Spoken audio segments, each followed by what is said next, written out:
आज की ताजा खबरों के अपडेट में बात करेंगे टैक्स पेयर्स के लिए काम की खबर। अब देरी से इनकम टैक्स रिटर्न दाखिल करने के लिए मिलेगा केवल एक मौका।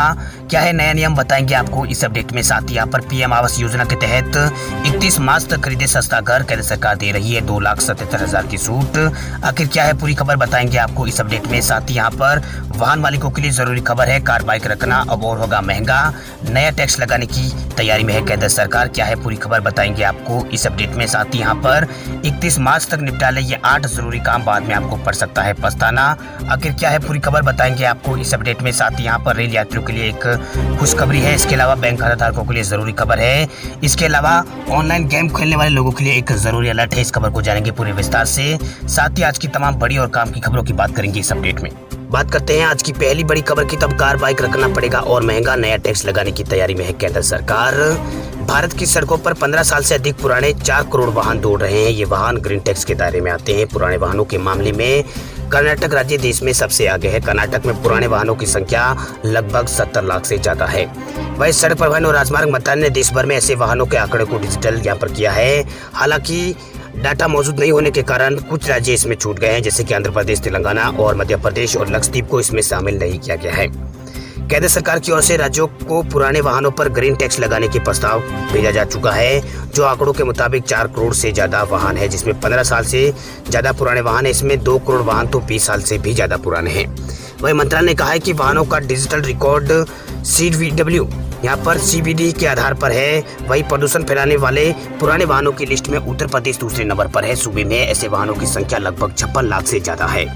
वहीं तीसरे नंबर पर दिल्ली आता है। दिल्ली में भी यहाँ पर वाहनों की संख्या सबसे ज्यादा है। दिल्ली में 49 लाख के आसपास यहाँ पर 20-15 साल से यहाँ पर पुराने वाहन यहाँ पर है। वही तीसरे नंबर पर दिल्ली का नंबर आता है। वही आंकड़ों के मुताबिक केरल में भी यहाँ पर 34 लाख पुराने वाहन है। तमिलनाडु में 33 लाख और पंजाब में 25 लाख और पश्चिम बंगाल में अनुमानित 22 लाख पुराने वाहन है। वही महाराष्ट्र, उड़ीसा, गुजरात, राजस्थान, हरियाणा में भी पुराने वाहनों की संख्या 17 लाख से 12 लाख के बीच है।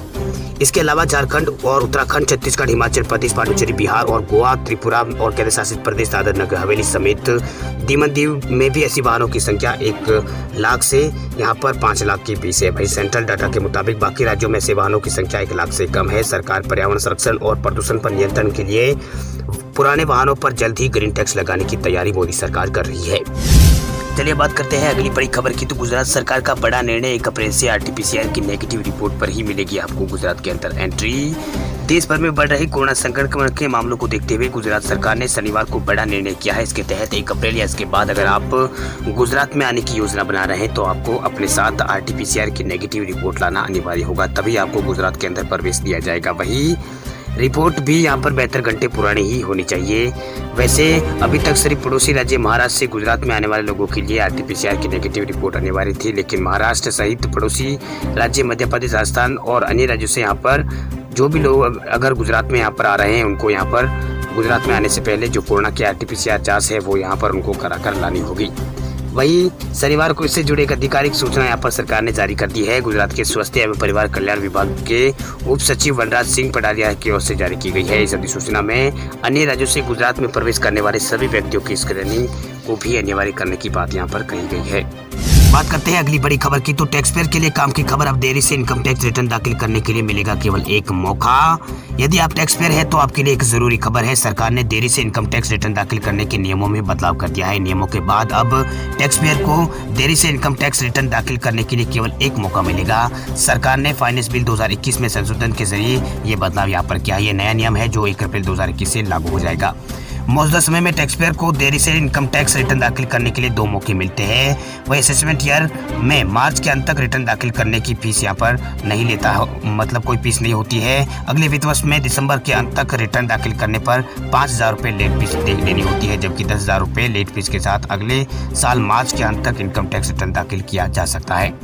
1 अप्रैल से देरी से इनकम टैक्स रिटर्न दाखिल करने में नियम यहाँ पर बदल जाएंगे। अप्रैल से टैक्स पेयर को पिछले वित्त वर्ष का इनकम टैक्स रिटर्न दाखिल करने के लिए चालू असेसमेंट ईयर में मार्च के अंत तक का मौका नहीं मिलेगा। अब टैक्स पेयर केवल दिसंबर तक 5,000 रुपये लेट फीस के साथ रिटर्न दाखिल कर सकेंगे। 10,000 रुपये की लेट फीस के साथ रिटर्न दाखिल करके विकल्प को खत्म कर दिया गया है। हालांकि 5 लाख रुपए तक की आय वालों को 1,000 रुपए की लेट फीस के साथ रिटर्न दाखिल करने का विकल्प मिलता रहेगा। वह रिटर्न फाइलिंग की प्रक्रिया जल्द से जल्द निपटाने का मकसद इसके मकसद से इस बदलाव को यहाँ पर किया गया है। रिटर्न फाइलिंग की प्रक्रिया जल्द निपटाने और योग्य टैक्स पेयर को रिफंड भी तेजी से जारी किया जा सके। इनकम टैक्स रिटर्न दाखिल करने की प्रक्रिया को आसान बनाने के लिए सरकार समय समय पर बदलाव करती रहती है। सरकार का मकसद इनकम टैक्स रिटर्न प्रक्रिया को आसान और सुविधाजनक बनाना है। चलिए बात करते हैं अगली बड़ी खबर की। तो HDFC बैंक ने होली पर दी है खुशखबरी। 30 जून तक इन ग्राहकों को मिलेगा 0.75% ज्यादा ब्याज।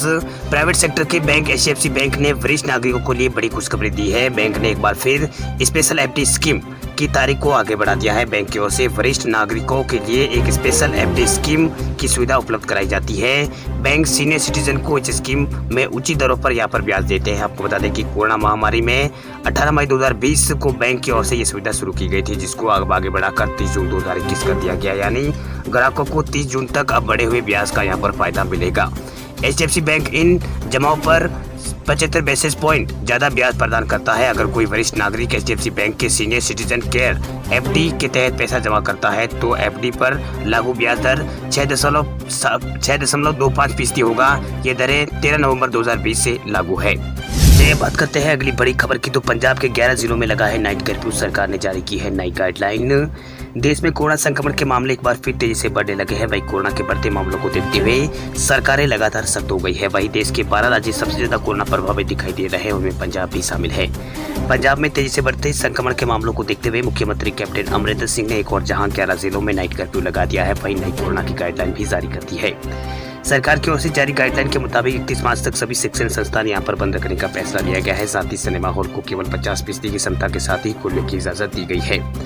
वहीं मॉल के अंदर एक समय में 100 से ज्यादा लोग नहीं मौजूद रह सकते हैं। वहीं सरकार ने होली के त्योहार को देखते हुए घरों के लिए गाइडलाइन जारी की है कि घरों में भी अब 10 से ज्यादा विजिटर नहीं आ सकते हैं। इसके साथ ही जिन 11 जिलों में कोरोना के मामले बढ़े हैं वहां पर नाइट कर्फ्यू लगा दिया गया है। राज्य में कहीं भी कार्यक्रम आयोजित करने की इजाजत नहीं है।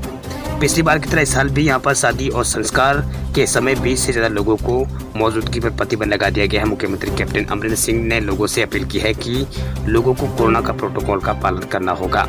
वहीं उन्होंने लोगों से अगले 22 हफ्तों तक घरों में ही रहने की बात यहाँ पर कही है। साथ ही सोशल यहाँ पर एक्टिविटी न करने की अपील की है। साथ ही 11 जिलों में सिनेमा हॉल, मल्टीप्लेक्स और मॉल रविवार को बंद रखने के आदेश जारी कर दिए गए हैं। इस दौरान सभी यहाँ पर इंडस्ट्री जरूरी सेवाएं जारी रहेगी। वही 11 जिलों में सरकारी दफ्तरों में कुछ नियमों के साथ पब्लिक डीलिंग होगी। लोग केवल जरूरी सेवा के लिए दफ्तर जा सकेंगे। लोगों को ऑनलाइन माध्यम से जरूरी काम करने के लिए जागरूक किया जाएगा। वही 31 मार्च के बाद इस पर दोबारा यहाँ पर रिव्यू मीटिंग होगी। चलिए बात करते हैं अगली बड़ी खबर की। तो 31 मार्च तक निपटा ले ये 7 जरूरी काम, वरना बाद में आपको पड़ सकता है पछताना। वित्त वर्ष 2020-21 के पूरे होने में अब चंद दिन यानी 1-2 दिन का समय बाकी है। वही 31 मार्च 2021 इस वित्त वर्ष का आखिरी दिन है। ऐसे में आपको 31 मार्च से पहले वह सभी कार्य निपटा लेने चाहिए जिनकी समय सीमा मौजूदा वित्त वर्ष तक ही है। ऐसे में ऐसे कई वित्तीय कार्य हैं जिनकी समय सीमा 31 मार्च तक है। अगर आपने अभी तक वित्त वर्ष 2019-20 का संशोधित और विलंबित इनकम टैक्स रिटर्न नहीं भरा है तो आपको यहाँ पर 31 मार्च 2021 तक इसे भर लेना चाहिए। विलंबित इनकम टैक्स रिटर्न दाखिल करने पर आपको 10,000 रुपये तक का विलंब शुल्क देना पड़ सकता है। हालांकि अगर आपकी आय 5 लाख रुपए से कम है तो आपको 1,000 रुपये ही विलंब शुल्क देना होगा। वही 31 मार्च 2021 तक आपका पैन कार्ड को आधार कार्ड से लिंक कराने की अंतिम तारीख है। पैन कार्ड को आधार कार्ड से लिंक कराने की समय सीमा सरकार ने कई बार बढ़ाई है। वही आखिरी बार सरकार ने 30 जून 2020 से इस समय सीमा को यहाँ पर 31 मार्च 2021 कर दिया था। अगर आपने 31 मार्च 2021 तक अगर अपने पैन कार्ड को आधार कार्ड से लिंक नहीं कराया तो आपका पैन कार्ड बंद हो सकता है और आपको कई तरह की यहाँ पर समस्याओं का सामना करना पड़ सकता है।